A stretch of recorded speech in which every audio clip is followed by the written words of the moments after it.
I was literally so close to selling my Switch because of Bunny Day.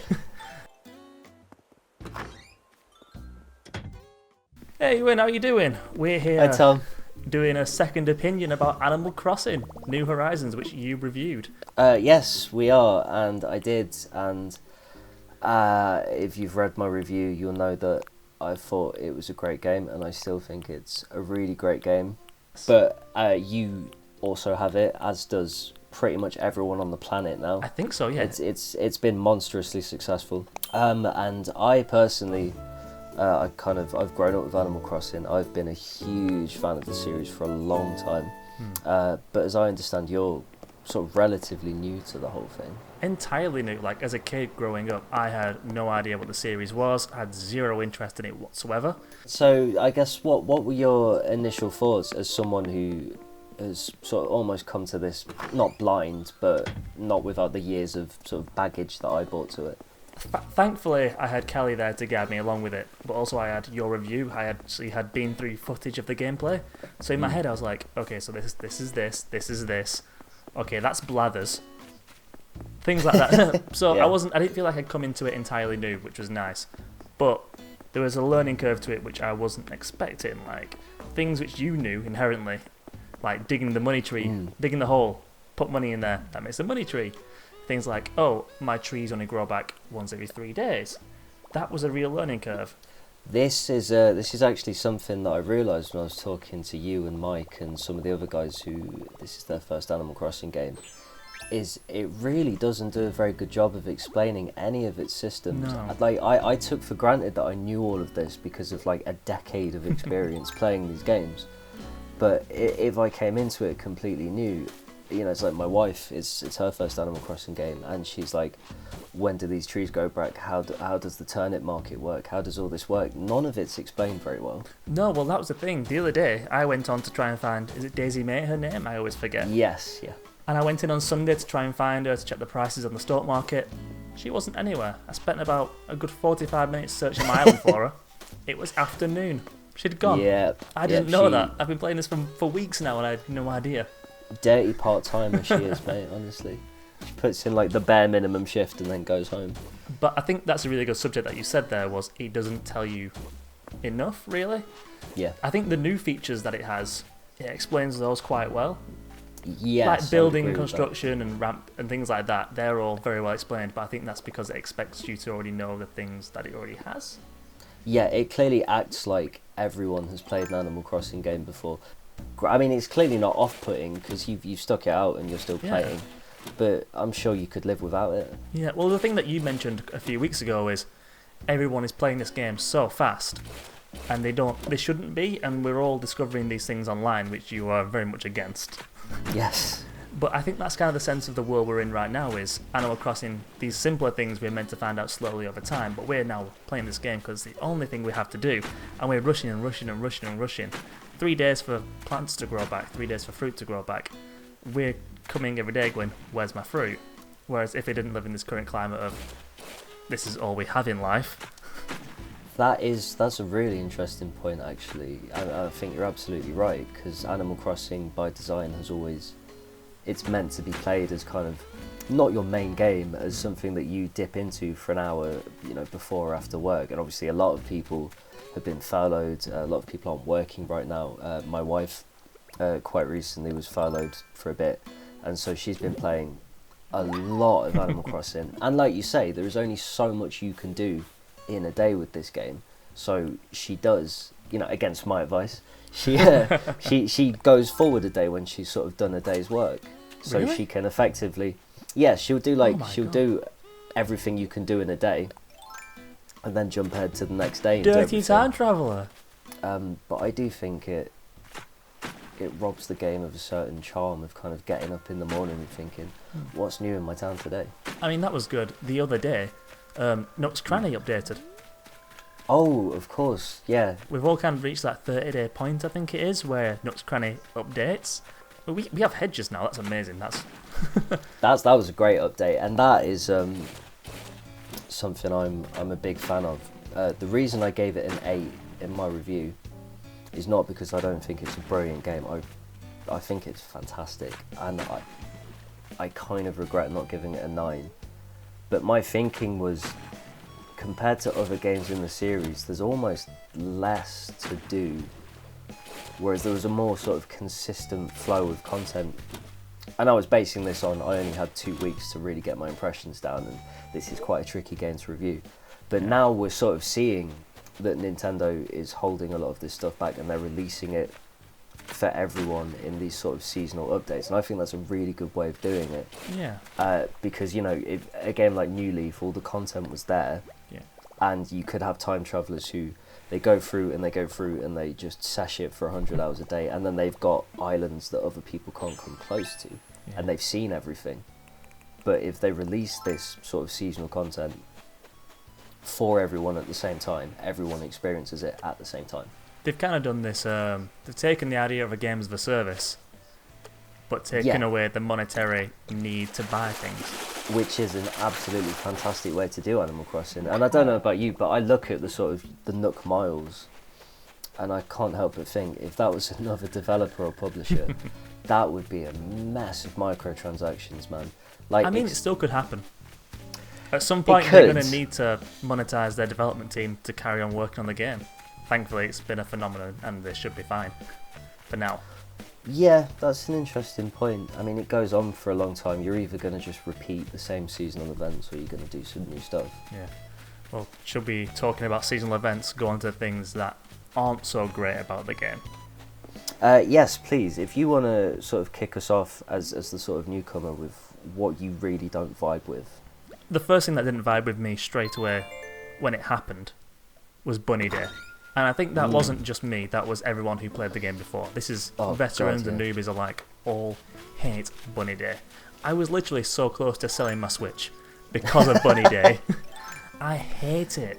It's the way that it got in the way of everything else that you try to do in the game. There's one thing to have like a seasonal event where you can ignore it if you really want to, but you're trying to fish, oh, there's an egg. You're trying to chop down a tree, oh, there's an egg. You're trying to dig for fossils, there's a fucking egg. It was not a good event to start events off with. It was not a good introduction to events for anybody, and it's a strange thing that they didn't know it was going to be such an issue. Like you said, a lot of people are playing Animal Crossing differently to how Nintendo expected and intended, and indeed how people would have played if life was normal right now. There's a very restrictive nature to the entire game that feels like it wants to be freer. There's the small little things where you can't craft more than one item at a time, and oh god, yeah. You will be, say you got a shovel that dies and you're knocking a boulder, and then shovel dies, so you switch to another one and you dig, but your character's turned around and they're now facing forwards, and you dig the ground, or you're fishing and you're now pointed away from the fish. Just small things like that which just really infuriate, and that kind of seems to fall into that category of things which just could easily just be fixed.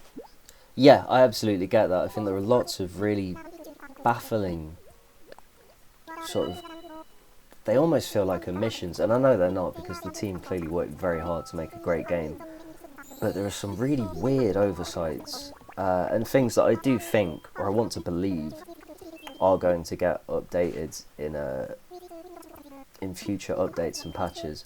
I mean, chiefly sort of only being able to craft one thing at a time is ridiculous, especially with things that you need to make in bulk, like fish bait. Oh yeah. Having to go through that crafting animation over 50 times when you're trying to catch a rare fish, that is not fun. No, it's not. And on that fish, every time you catch a fish, I see the bloody fish being handed out to me like, hey, you caught a carp again, great.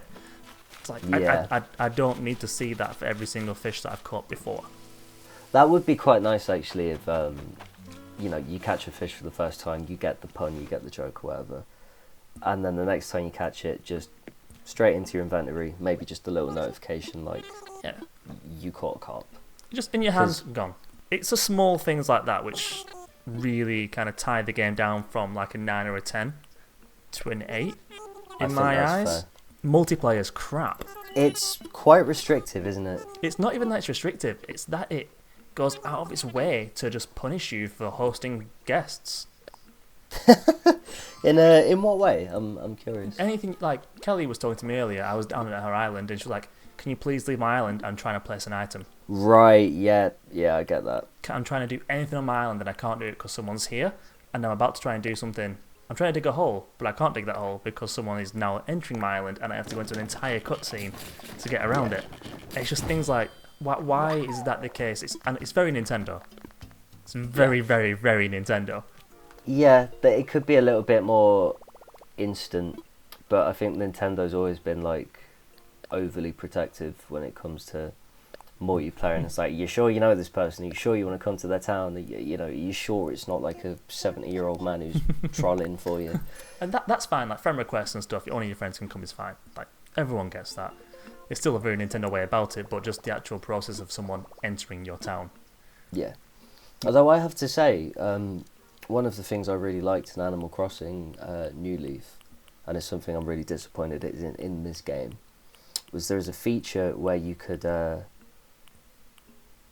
essentially get a code to visit someone else's town in like a dream state. There's just so much more functionality that could have been in there. It does at times feel like a bit of an afterthought. Well, quite. It's not like there are like mini games you can do while you're there, or it's like you can sort of see your mate's island.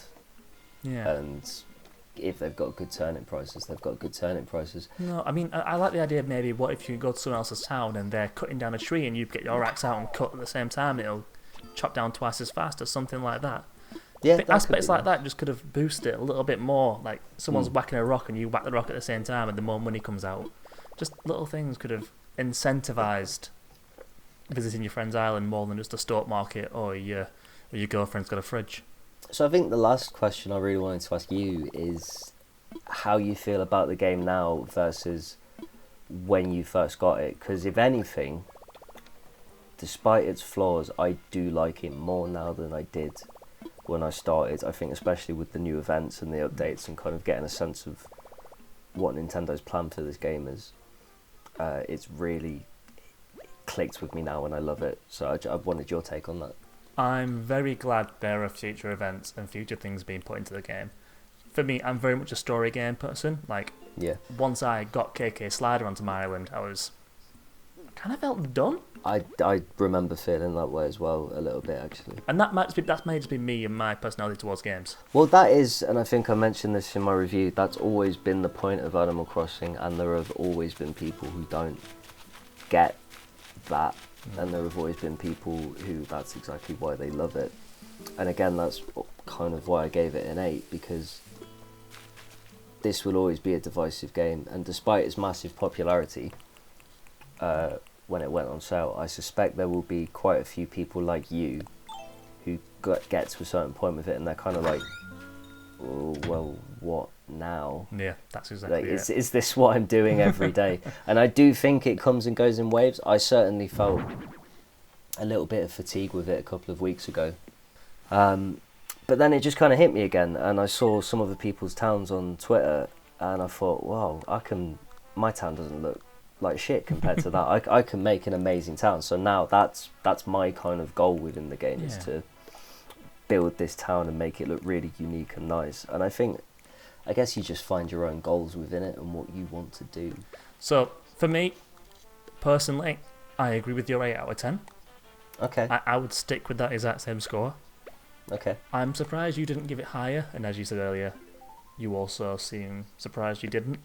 Yeah, well, at a certain point I had to remove my own feelings about the franchise and look at it as kind of, would I really recommend this to everyone? And I didn't think I would, but funnily enough, I've now changed my mind and I think I would have given it a 9.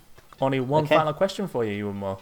Okay. Who's your favourite villager? Oh, it's Ozzy. Ozzy, my koala. Oh. I love him. Oh, God. Oh. In fact, I'm thinking about him now. I'm going to go check on him when we're done here.